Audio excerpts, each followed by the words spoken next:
Salam Indonesia. Anda menyaksikan berita terkini bersama saya Pradana Adiputra. Sudah 2 hari berturut-turut Bali melaporkan tambahan kasus baru COVID-19 di atas 100 orang. Penambahan warga yang terpapar COVID-19 di Bali masih ada di 3 digit Minggu 20 Juni. Korban jiwa COVID-19 juga kembali bertambah, jumlahnya sama dengan sehari sebelumnya. Ada tambahan kasus baru, pasien sembuh juga dilaporkan bertambah. Jumlahnya lebih sedikit dari kasus baru.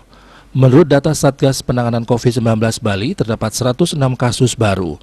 Kumulatif kasus yang ditangani Bali mencapai 48.345 orang. Korban jiwa bertambah 2 orang. Kumulatif korban jiwa COVID-19 tetap 1.535 orang atau 3,18%. Rinciannya 1.529 WNI dan 6 WNA. Pasien sembuh bertambah mencapai 37 orang. Sehingga total pasien sembuh saat ini sebanyak 46.106 orang atau 95,37%. Jumlah kasus aktif yang masih dirawat maupun menjalani karantina berjumlah 6.704 orang atau 1,46%. Mereka dirawat di 17 rumah sakit dan dikarantina di Bapelkesmas, UPT Nyitdah, Wisma Bima, dan BPK Pring. Diah Dewi, Bali Pos.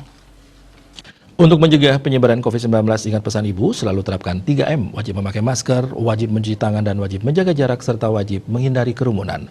Dengan penerapan perilaku 3M, Indonesia segera terbebas virus corona menuju Indonesia maju. Tetaplah bersama Bali TV. Salam Indonesia.